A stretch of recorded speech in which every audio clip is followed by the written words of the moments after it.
अस्सलाम वालेकुम स्टूडेंट्स। उम्मीद है आप सब खैरियत से होंगे। मैथ पाथ यूट्यूब चैनल में खुशामदीद।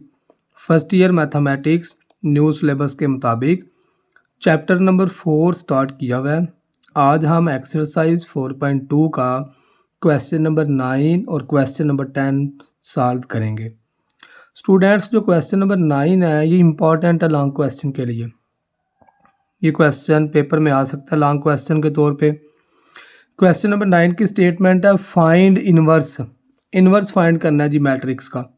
आप ए का इनवर्स फाइंड करेंगे and show that A inverse A is equal to I3। फिर कह रहा है कि इनवर्स फाइंड करने के बाद ए इनवर्स को ए से मल्टीप्लाई करना है और आंसर I3 आना चाहिए। I3 होता है आइडेंटिटी मैट्रिक्स जिसका आर्डर हमारे पास 3x3 हो। तो बताया हुआ है कि आइडेंटिटी मैट्रिक्स ऐसी मैट्रिक्स होती है जिसके डायगोनल एलिमेंट्स 1 1 हो। डायगोनल एलिमेंट्स 1 1 और बाकी सारे जो एलिमेंट्स हैं वो 0, वो आइडेंटिटी मैट्रिक्स होता है। ये ए इनवर्स ए है, इसको हम ए इनवर्स भी सॉल्व करें तो आंसर I3 आएगा।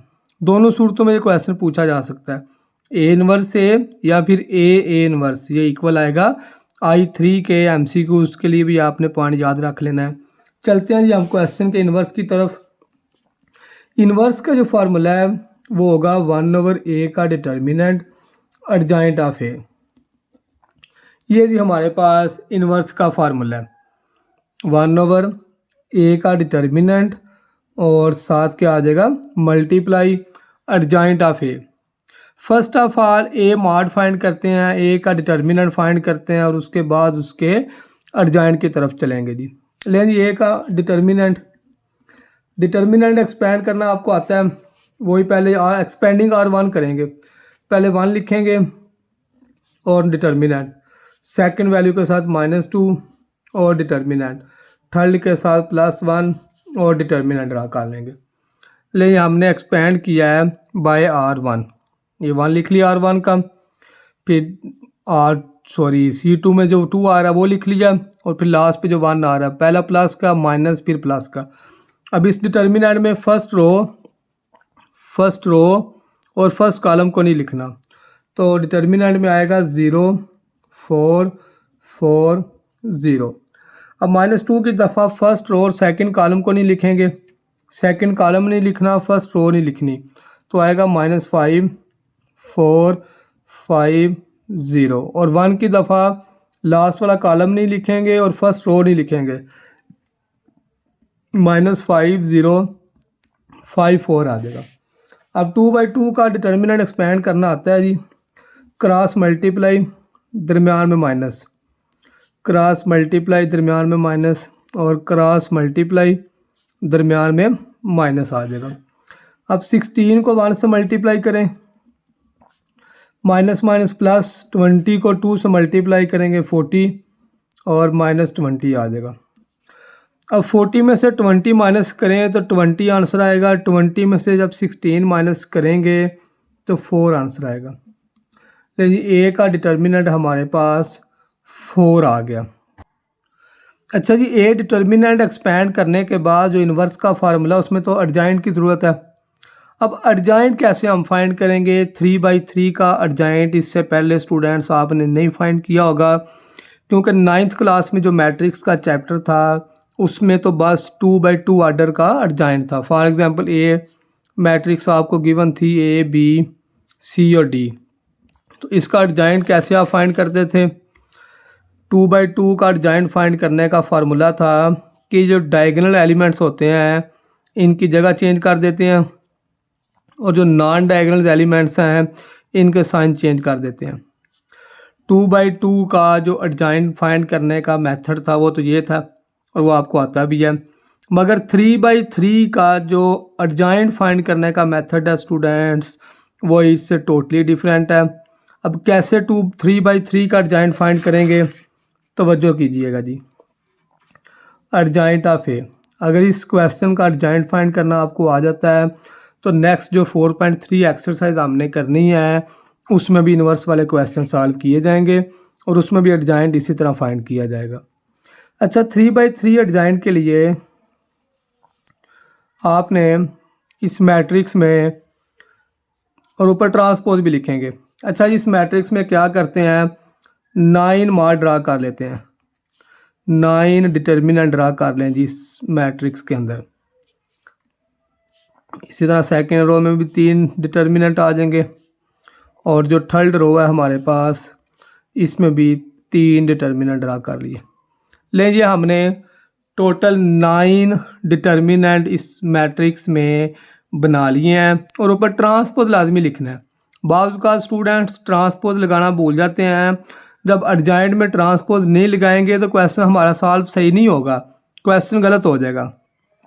अब देखें जी हमारे पास जो आ रहा है फर्स्ट रो में। अच्छा स्टूडेंट्स, मैट्रिक्स में 9 डिटर्मिनेंट ड्रा करने के बाद क्या करना होगा, आपको साइन लगाने हैं, plus minus plus minus plus minus plus minus plus, alternate sign हम यूज़ करेंगे। प्लस से स्टार्ट करेंगे, plus minus plus minus plus minus plus minus plus. अब इन डिटर्मिनेंट में जो हमने वैल्यूज़ लिखनी है स्टूडेंट्स, वो कैसे लिखी जाएंगी, वो लिखना बड़ा आसान मेथड है। बस एक जो फार्मूला बता रहा हूँ उसको समझ लें, उस फार्मूले के अकॉर्डिंग हम एडजॉइंट ए में जो 9 डिटर्मिनेंट ड्रा किए हैं उसमें आसानी से वैल्यू लिख सकते हैं। अब तवज्जो करें तो ये वाला जो डिटर्मिनेंट है हमारा, ये आपको पता होना चाहिए कि किस रो में ड्रा किया हुआ है और किस कॉलम में ड्रा किया हुआ है। अब ये डिटर्मिनेंट हमें बता रहा है कि मैं पहली रो में हूँ और पहले कॉलम में हूँ। ये जो फर्स्ट डिटर्मिनेंट है ये फर्स्ट रो में है और फर्स्ट कॉलम में है। तो क्या करेंगे स्टूडेंट्स, जो हमारे पास क्वेश्चन में ए मैट्रिक्स गिवन है उसमें से पहली रो को भी छोड़ देंगे और फर्स्ट कॉलम को भी छोड़ देंगे। फर्स्ट रो और फर्स्ट कॉलम को छोड़ दें, बाकी 4 वैल्यूज़ क्या रह गई हैं, 0 4 4 0, वो हम अपने एडजॉइंट के फर्स्ट डिटर्मिनेंट में लिख लेते हैं जी। इधर आ जाएगा 0 4 4 0। अब सेकंड जो डिटर्मिनेंट हमने ड्रा किया हुआ है ये फर्स्ट रो में आ रहा है, सेकंड कॉलम में आ रहा है। तो क्या करेंगे, दोबारा वही कि हमें ए जो मैट्रिक्स लिखी हुई है उसमें से फर्स्ट रो को छोड़ देंगे, सेकंड कॉलम को छोड़ देंगे, तो आएगा -5 4 5 0। अब ये जो डिटर्मिनेंट हमारा आ रहा है ये डिटर्मिनेंट हमारा फर्स्ट रो में है और थर्ड कॉलम में है। क्या करेंगे, जो ए मैट्रिक्स क्वेश्चन में गिवन है उसमें से फर्स्ट रो को छोड़ देंगे, थर्ड कॉलम को छोड़ देंगे, तो डिटर्मिनेंट में आएगा -5 0 5 4। अब सेकंड रो वाले डिटर्मिनेंट पे आते हैं। ये जो डिटर्मिनेंट है हमारा ये सेकंड रो में आ रहा है, फर्स्ट कॉलम में आ रहा है। तो जो हमारे पास ए मैट्रिक्स है उसमें से सेकंड रो को भी छोड़ देते हैं, फर्स्ट कॉलम को भी छोड़ देते हैं, तो आएगा जी 2 1 4 0। इसी तरह जी अब ये वाला जो डिटर्मिनेंट है ये सेकंड रो में आ रहा है, सेकंड कॉलम में आ रहा है। क्वेश्चन में से सेकंड रो को भी छोड़ दें, सेकंड कॉलम को भी छोड़ दें। इन 4 पोजीशन पे जो वैल्यूज़ हैं वो लिख लेते हैं 1 1 5 0। ये वाला जो डिटर्मिनेंट है ये हमारा सेकंड रो में आ रहा है और थर्ड कॉलम में आ रहा है। सेकंड रो थर्ड कॉलम, ए मैट्रिक्स में से सेकंड रो को भी छोड़ दें, थर्ड कॉलम को भी छोड़ दें। इन जगह पे जो वैल्यूज़ आ रही हैं वो डिटर्मिनेंट में लिख लें 1 2 और 5 4 आ जाएगा। सेकंड रो को छोड़ दिया, थर्ड कॉलम को छोड़ दिया। अब लास्ट वाले रो में जो डिटर्मिनेंट सामने लिखे हैं उनकी तरफ चलते हैं। ये डिटर्मिनेंट हमारा थर्ड रो में आ रहा है, फर्स्ट कॉलम में आ रहा है। क्वेश्चन जो हमें ए दिया हुआ है उसमें से थर्ड रो को भी छोड़ देते हैं और फर्स्ट कॉलम को भी छोड़ देते हैं। इन 4 जगह पे जो वैल्यूज़ है वो लिख लेते हैं 2 1 0 4। ये डिटर्मिनेंट थर्ड रो में आ रहा है, सेकंड कॉलम में आ रहा है। थर्ड रो और सेकंड कॉलम को छोड़ दें तो आएगा 1 1 -5 और 4। और लास्ट वाला जो डिटर्मिनेंट है वो थर्ड रो में आ रहा है, थर्ड कॉलम में आ रहा है। थर्ड रो थर्ड कॉलम को छोड़ दें 1 2 -5 0 आएगा। ले अब इसका हम डिटर्मिनेंट एक्सपेंड कर लेते हैं। अब ये 2/2 डिटर्मिनेंट है सारे, तो 2/2 का जो डिटर्मिनेंट एक्सपेंड करना आप सबको आता है। कैसे फाइंड करेंगे? क्रॉस मल्टीप्लिकेशन और दरमियान में क्या आएगा? माइनस।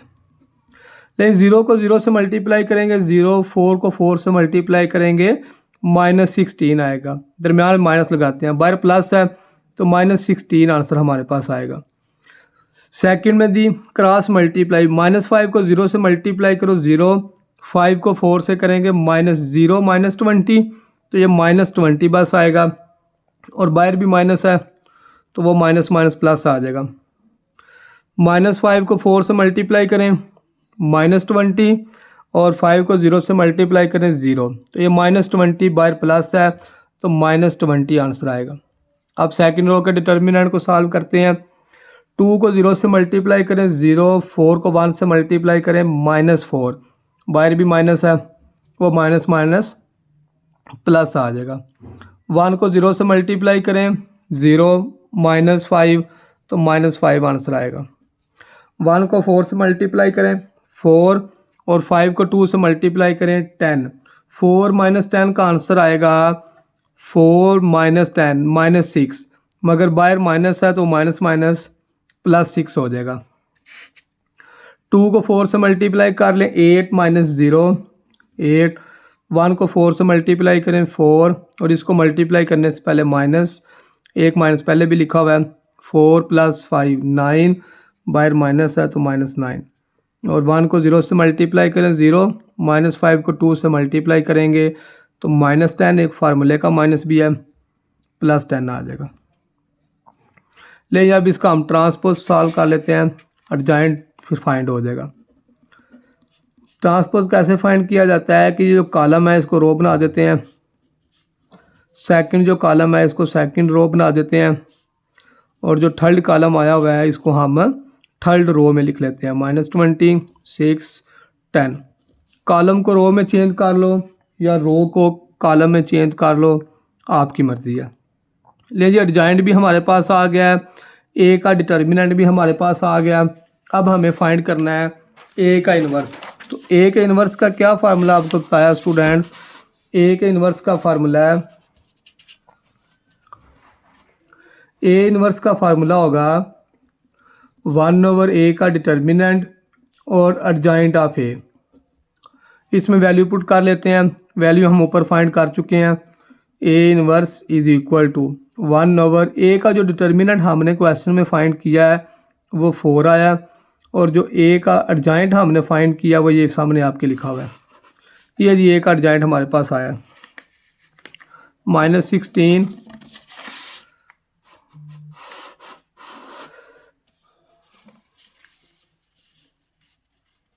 ए का एडजॉइंट हमारे पास -16 4 और 8।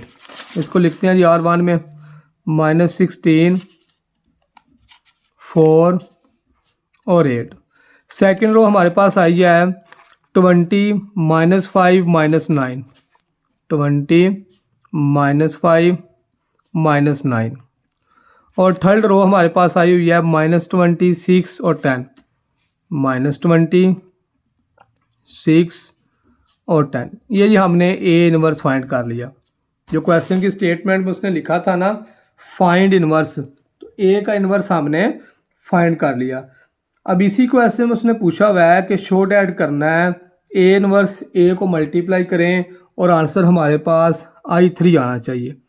ए इन्वर्स ए को मल्टीप्लाई कर लें या ए इन्वर्स को मल्टीप्लाई कर लें, हमारी मर्ज़ी है। अब क्वेश्चन की स्टेटमेंट में है ए इन्वर्स ए इन्वर्स की वैल्यू हम ये ऊपर फाइंड कर चुके हैं 1/4 -16 4 8 20 -5 -9 -26 10 और अब ए की वैल्यू लिखेंगे। ए की वैल्यू वही है जो हमें क्वेश्चन में गिवन दी हुई है। ए की वैल्यू क्वेश्चन में गिवन है 1 2 1 -5 0 4 5 4 0। मल्टीप्लाई करें जिसको, मल्टीप्लाई करने का मेथड है फर्स्ट रो और फर्स्ट कॉलम। फर्स्ट रो को फर्स्ट कॉलम से मल्टीप्लाई करेंगे।